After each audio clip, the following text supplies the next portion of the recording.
नमस्कार जोहार, मैं साइमा कुमारी और आप देख रहे हैं न्यूज झारखंड। समय हो चला है झारखंड की खबरों को जानने का, उनसे अपडेट होने का। तो चलिए जानते हैं झारखंड की सुबह से लेकर शाम तक की हर खबरों को। लेकिन उससे पहले अगर आप चैनल पे नए हैं तो चैनल को सब्सक्राइब करें ताकि झारखंड की हर छोटी से बड़ी खबर आप तक पहुंचती रहे। 2.5 लाख से ज्यादा पेंशनधारियों को जनवरी माह की पेंशन मिली। रांची जिले में राज्य सरकार की सर्वजन पेंशन योजना के तहत जनवरी महीने की पेंशन राशि सभी लाभुकों के बैंक खाते में भेज दी गई है। उपायुक्त सह जिला दंडाधिकारी मंजुनाथ भजंत्री के निर्देश पर जिले के 2,50,309 पेंशनधारियों को 25 करोड़ 3,09,000 रुपए की राशि डीबीटी के माध्यम से सीधे उनके बैंक खातों में ट्रांसफर की गई है। हर लाभुक को 1,000 रुपए की पेंशन राशि दी गई है। जिला प्रशासन ने बताया कि जिन लाभुकों को अभी पेंशन की राशि नहीं मिली है वे अपने बैंक खाते को आधार से लिंक जरूर कराएं। साथ ही सभी पेंशनधारियों से अपील है कि वे अपने संबंधित प्रखंड या अंचल कार्यालय में जाकर भौतिक सत्यापन करवा लें ताकि आगे भी उन्हें बिना किसी परेशानी की पेंशन मिलती रहे। लोहरदगा रांची टोरी रेलखंड के रेलवे पुल में दरार, सासाराम एक्सप्रेस 8 जनवरी तक रद्द, नगजुआ स्टेशन तक ही जाएगी मेमू ट्रेन। लोहरदगा रांची टोरी रेलखंड पर कोयल नदी पर बने रेलवे पुल संख्या 115 में दरार आने से रेल परिचालन बुरी तरह प्रभावित हो गया है।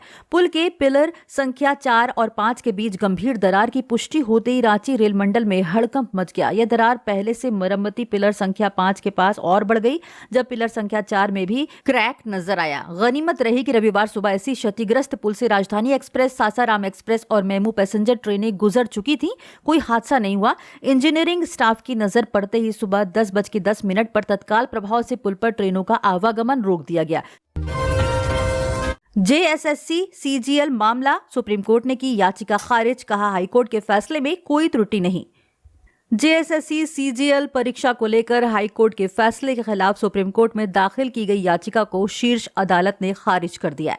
यह याचिका उन अभ्यर्थियों द्वारा दायर की गई थी जिन्होंने परीक्षा में कथित पेपर लीक का आरोप लगाया था। सुप्रीम कोर्ट ने कहा कि जब हाईकोर्ट पहले से इस मामले की निगरानी कर रहा है तो उसने स्पष्ट रूप से निर्देश दिया है कि सफल अभ्यर्थियों की नियुक्ति जारी रहेगी तथा कथित लीक की जांच साथ साथ चलती रहेगी। तो ऐसे में इस याचिका पर अलग से सुनवाई का कोई औचित्य नहीं बनता। कोर्ट ने यह भी कहा कि हाईकोर्ट पहले ही मामले की जांच के लिए एसआईटी के गठन का निर्देश दे चुका है और जांच के चलते नियुक्तियों को प्रभावित करने का कोई ठोस कारण फिलहाल सामने नहीं दिख रहा है।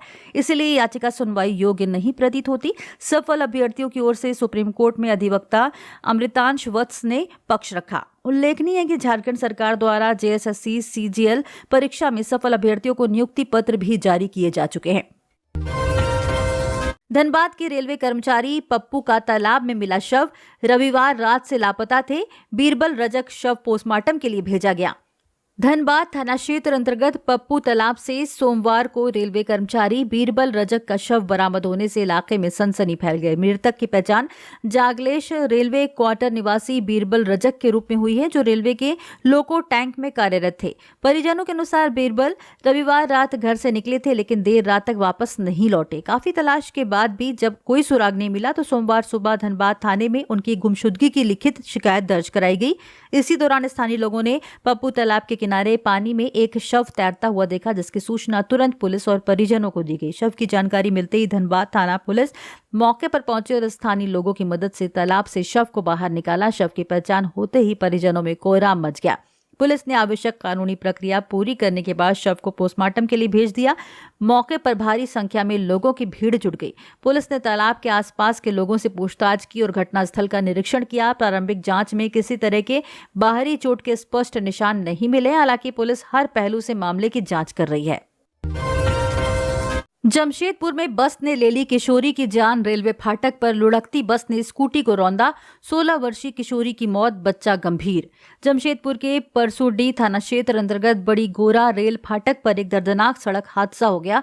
रहार गोरा से साकची जा रही भोले शंकर बस ने पीछे खड़ी स्कूटी को चपेट में ले लिया, जिसमें स्कूटी चला रही 16 वर्षीय किशोरी अंजलि कुमारी की मौके पर ही मौत हो गई। इस हादसे में उसके साथ मौजूद 10 वर्षीय बच्चा गंभीर रूप से घायल हो गया, जिसे इलाज के लिए टाटा मोटर्स अस्पताल में भर्ती कराया गया। अस्पताल सूत्रों के अनुसार बच्चे की हालत नाजुक बनी हुई है। प्रत्यक्षदर्शियों के अनुसार बड़ी गोरा रेल फाटक बंद होने के कारण बस सड़क किनारे खड़ी थी। इसी दौरान बस चालक और खलासी चाय पीने के लिए बस छोड़कर चले गए। हैरानी की बात बात यह रही कि बस में ना तो हैंड ब्रेक लगाया गया था, न ही बैक गियर डाला गया था। कुछ ही देर में पीछे ढलान की ओर बस लुढ़कने लगी। इसी बीच सीधे पीछे खड़ी बस ने स्कूटी को कुचल दिया। हादसा इतना भयावह था कि किशोरी ने मौके पर ही दम तोड़ दिया। रामगढ़ कैंट में फर्जी भर्ती रैकेट का भंडाफोड़। लखनऊ मिलिट्री इंटेलिजेंस से मिली सूचना, अग्निवीर सिलेक्शन के नाम पर लिए थे 3,20,000। Ramgarh cantt army post office और अग्निवीर सिलेक्शन परीक्षा के नाम पर फर्जी भर्ती कराने वाले एक धोखेबाज का भंडाफोड़ हुआ है।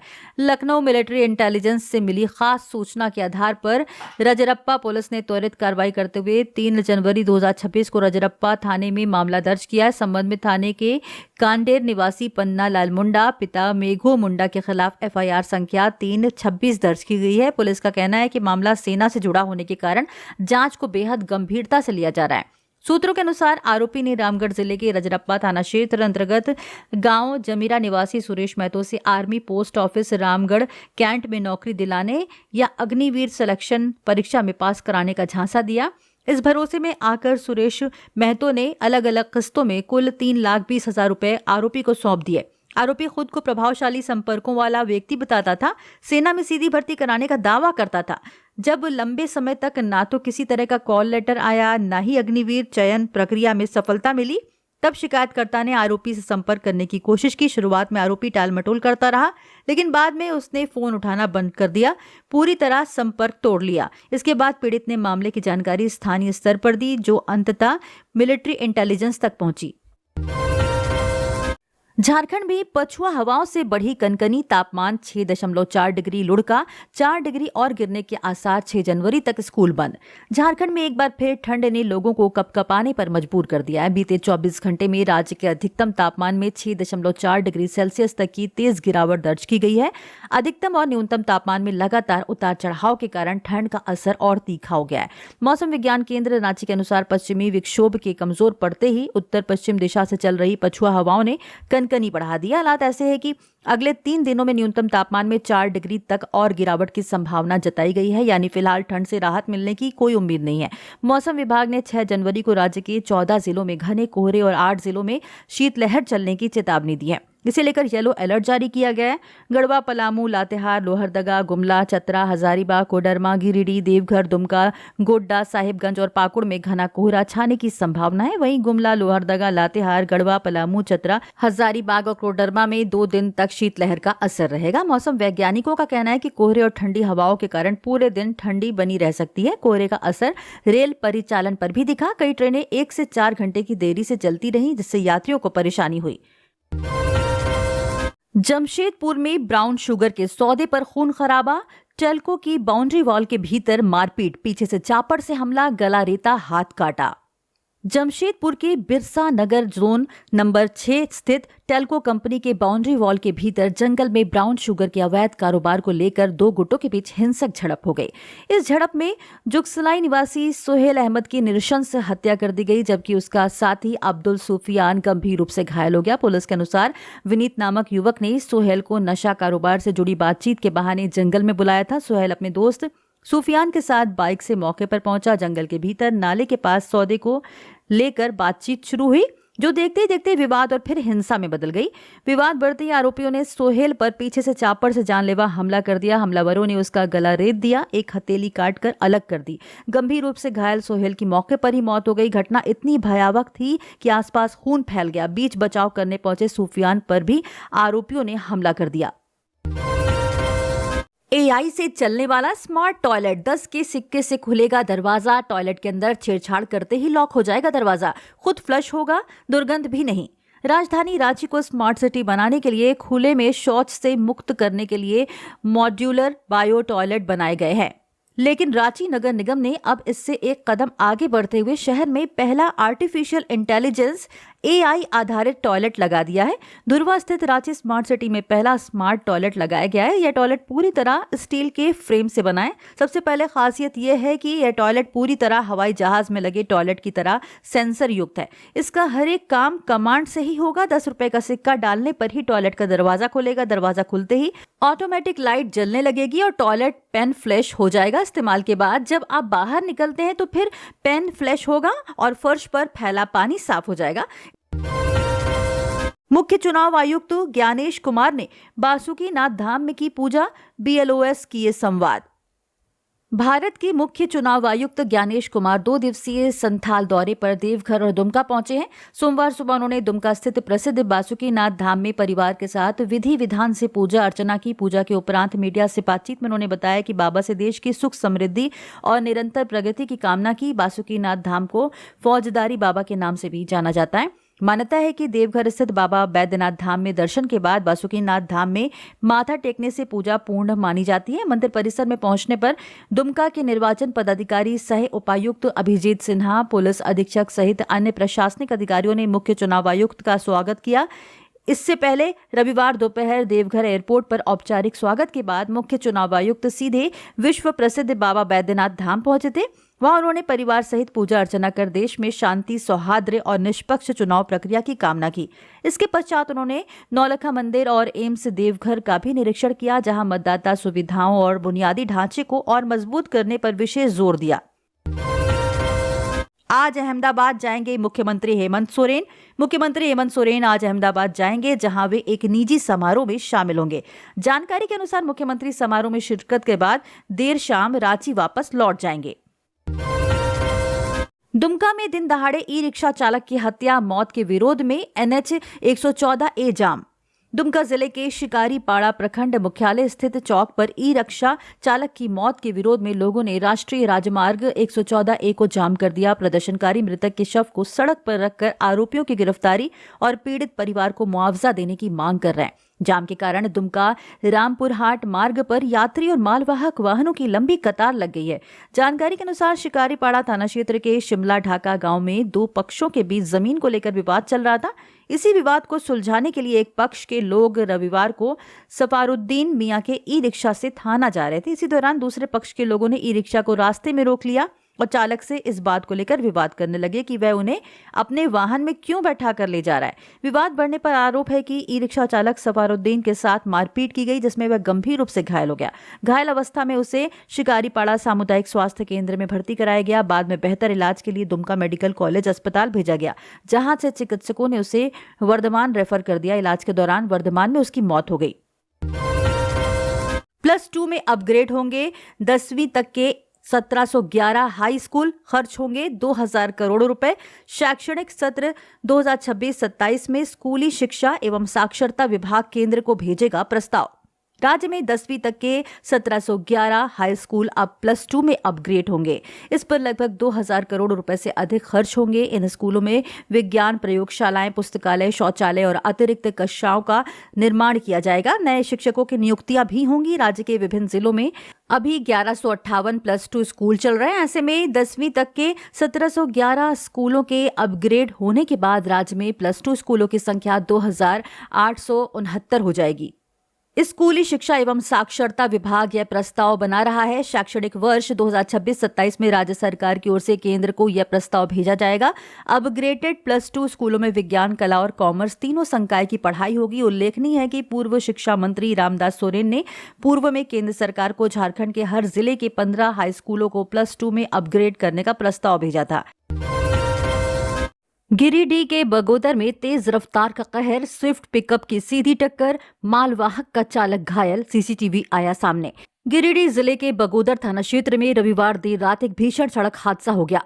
बगोदर बस स्टैंड के पास तेज रफ्तार से आ रही एक स्विफ्ट कार और हजारीबाग की ओर से आ रही पिकअप माल वैन के बीच आमने सामने जोरदार टक्कर हो गई। टक्कर इतनी तेज थी कि दोनों वाहन सड़क पर ही बुरी तरह क्षतिग्रस्त हो गए। हादसे के बाद चौक पर अफरा तफरी का माहौल बन गया।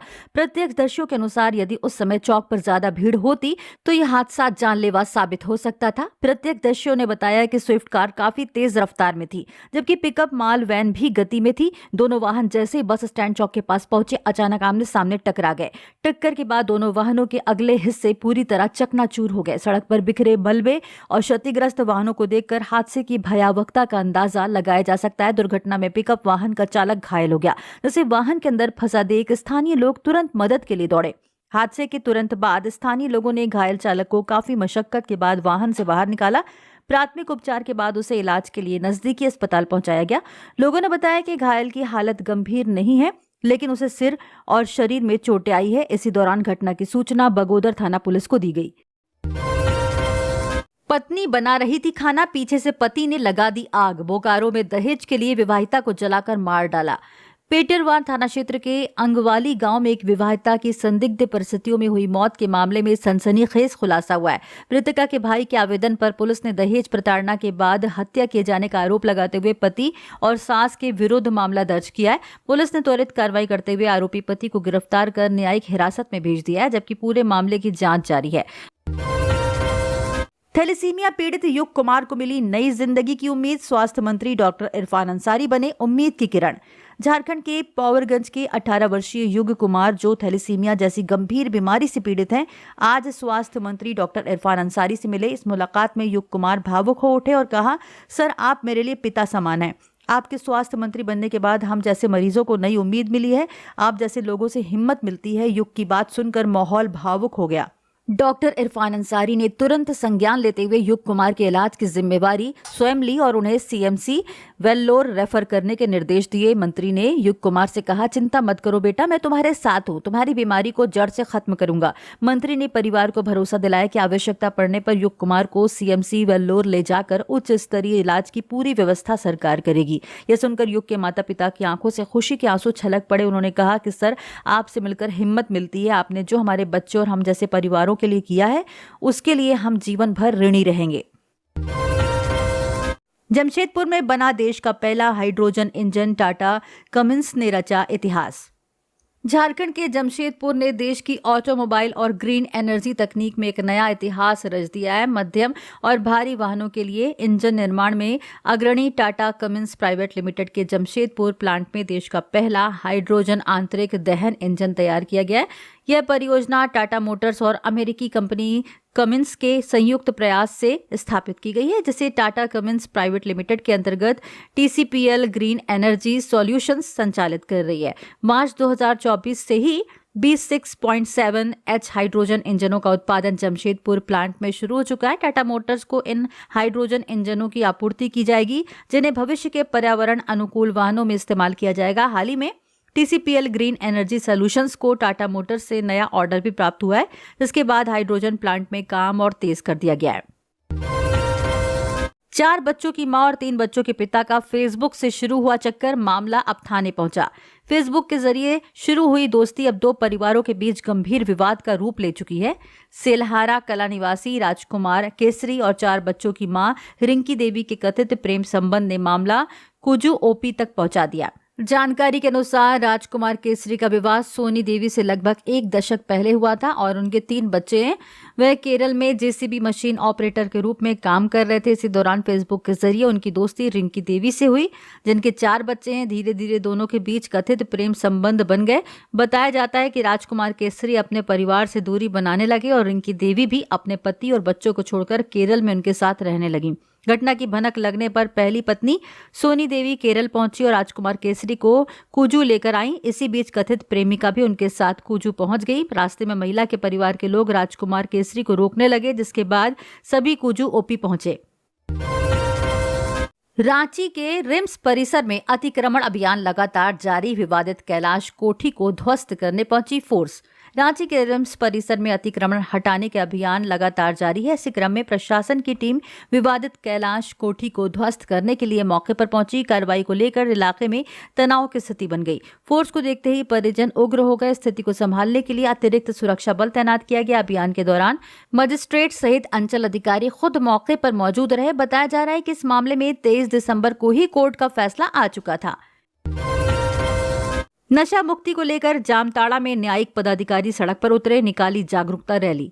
नालसा के निर्देश पर चलाए जा रहे नशा मुक्ति अभियान के तहत जामताड़ा में जिला व्यवहार न्यायालय के सभी न्यायिक पदाधिकारी और प्रशासनिक पदाधिकारी सड़क पर उतरे और नशा मुक्ति को लेकर जागरूकता रैली निकाली और नो ड्रग्स का नारा दिया। राष्ट्रीय सेवा प्राधिकार के निर्देश पर जामताड़ा जिला व्यवहार न्यायालय के जिला विधिक सेवा प्राधिकार के बैनर तले जिला व्यवहार न्यायालय के सभी न्यायिक पदाधिकारी, पैनल अधिवक्ता एवं जिला प्रशासन के पदाधिकारी संयुक्त रूप से सड़क पर उतरे। उन्होंने नशा मुक्ति अभियान को लेकर जागरूकता रैली निकाली। जिला विधिक सेवा प्राधिकार समिति के अध्यक्ष प्रथम जिला सत्र न्यायाधीश राधाकृष्ण के नेतृत्व में जिला व्यवहार न्यायालय के परिसर से सभी न्यायिक पदाधिकारियों ने जिला विधिक सेवा प्राधिकार के बैनर तले रैली निकाली, जो शहर के विभिन्न चौक चौराहों होते हुए अंत में जिला व्यवहार न्यायालय परिसर में जाकर समाप्त हो गई। सभी न्यायिक पदाधिकारी, पैनल अधिवक्ता, जिले के डीसी, एसडीओ हाथ में बोर्ड बैनर लेते हुए रैली में नारा लगाते चल रहे थे, साथ ही लोगों को जागरूक भी कर रहे थे। गलऊ मुखिया सावना महली ने बुजुर्ग तथा असहाय एवं जरूरतमंदों के बीच 180 कंबल का किया वितरण।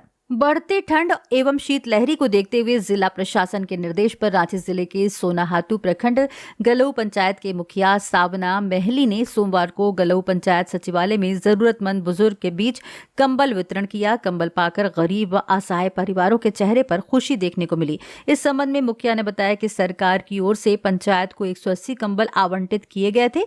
इस दौरान कुल 180 कंबल का वितरण किया गया। जिला प्रशासन द्वारा उपलब्ध करवाया गया कंबल जरूरतमंदों को चिन्हित कर वितरण किया गया है। सिंगल विंडो पोर्टल में निबंधन कराने की रूपरेखा तय। अब झारखंड में सभी उद्योगों को उद्योग विभाग से निबंधन कराना होगा अनिवार्य। अब सभी उद्योगों को उद्योग विभाग से निबंधन कराना अनिवार्य होगा। अगले 1 माह में राज्य के सभी उद्योगों को उद्योग विभाग से निबंधन कराना लेना होगा। इसको लेकर रूपरेखा बन रही है। झारखंड हाईकोर्ट के एक फैसला पंकज कुमार वर्णवाल बनाम झारखंड राज्य के बाद उद्योग विभाग ने इस आशय का निर्णय लिया है। पिछले दिनों झारखंड हाईकोर्ट ने आदेश दिया था कि झारखंड सरकार राज्य में कार्यरत अभी औद्योगिक इकाइयों को 30 जून 2026 तक राज्य उद्योग विभाग से निबंधन कराए। इसके बाद उद्योग विभाग ने 1 माह में सभी औद्योगिक इकाइयों का निबंधन कराने की रूपरेखा तय की है। इसमें है कि निबंधन प्रक्रिया पूर्ण रूप से निःशुल्क होगी।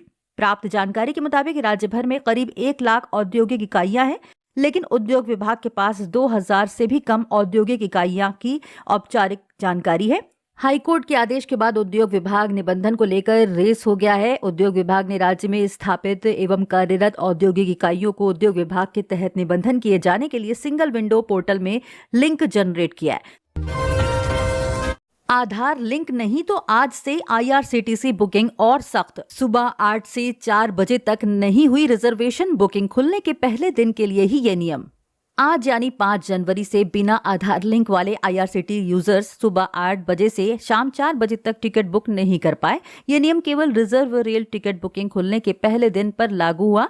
रिजर्व टिकट की बुकिंग ट्रेन डिपार्चर की तारीख के 60 दिन पहले खुलती है। रेलवे इस नियम को 3 फेज में लागू कर रहा है। पहला फेज 29 दिसंबर से लागू हुआ था, वहीं दूसरे फेज में आज से शुरू हो गया है और तीसरा फेज 12 जनवरी से लागू होगा। 29 दिसंबर से बिना आधार सुबह 8 बजे से 12 बजे तक टिकट बुकिंग बंद की थी। आज 5 जनवरी से सुबह 8 से शाम 4 बजे तक टिकट बुकिंग पर पाबंदी रही। 12 जनवरी से सुबह 8 से रात 12 बजे तक ऐसे यूजर्स की टिकट बुक नहीं होगी। इसका मकसद ओपनिंग डे पर ज्यादा से ज्यादा पैसेंजर्स को ऑनलाइन टिकट बुक करने का मौका देना है और फर्जी अकाउंट्स के जरिए होने वाली बुकिंग को रोकना है। देश में खुलेंगे 50,000 अटल टिंकरिंग लैब। झारखंड के 2 स्कूलों के टीचर और छात्र पीएम मोदी से मिलकर देंगे सुझाव। धनबाद के नवाचार को बढ़ावा देने के उद्देश्य से केंद्रीय नीति आयोग द्वारा साल 2016 में देश भर के विभिन्न स्कूलों में अटल टिंकरिंग लैब की स्थापना की गई थी। स्थापना के बाद बेहतर परिणाम भी देखने को मिले। छात्रों ने कई नायाब आइडिया भी प्रस्तुत किए। परिणाम स्वरूप अब देश भर के विभिन्न स्कूलों में 50,000 नए अटल टिंकरिंग लैब की स्थापना करने का लक्ष्य रखा गया है। पूर्व में स्थापित किए गए अटल टिंकरिंग लैब के माध्यम से बेहतर प्रदर्शन करने वाले प्राचार्य, टीचर और छात्र प्रधानमंत्री नरेंद्र मोदी से बातचीत करेंगे ताकि आगे 50,000 स्थापित होने वाले अटल टिंकरिंग लैब को पहले से और भी बेहतर किया जा सके।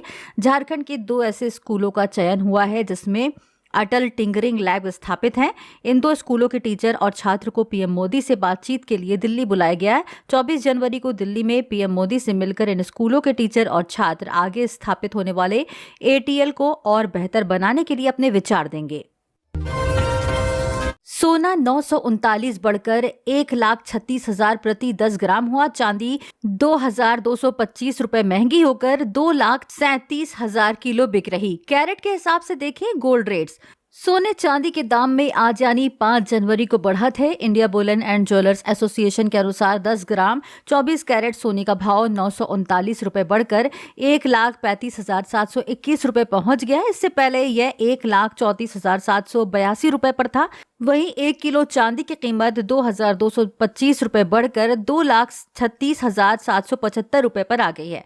इससे पहले इसकी कीमत 2,34,550 रुपए किलो थी। इससे पहले 29 दिसंबर 2025 को सोना 1,38,161 रुपए और चांदी 2,43,483 रुपए के ऑल टाइम हाई पर पहुंच गई थी।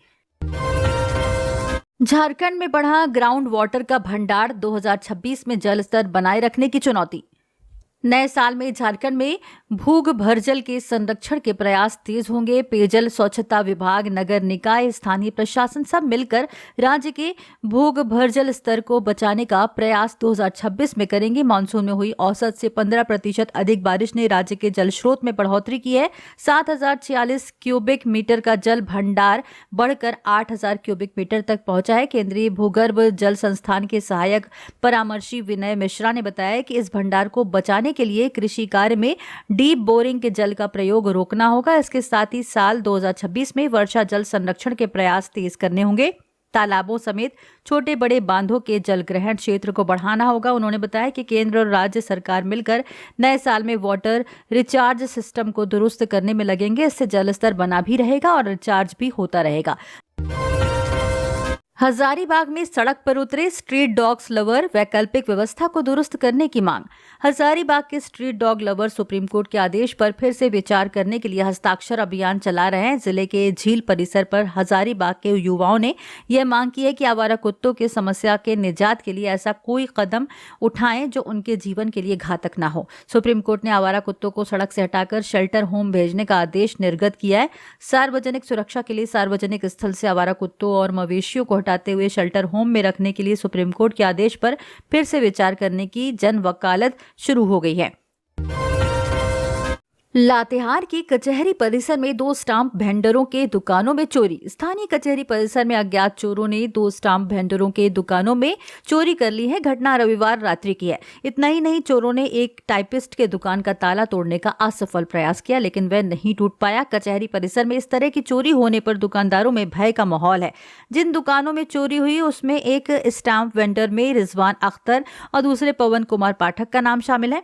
अख्तर ने बताया कि रविवार की छुट्टी के बाद जब वे सोमवार की सुबह जब वे अपनी दुकान खोलने पहुंचे तो देखा कि दुकान का ताला टूटा है। जांच करने पर पाया कि वहां से 4,000 रुपए नकद गायब हैं।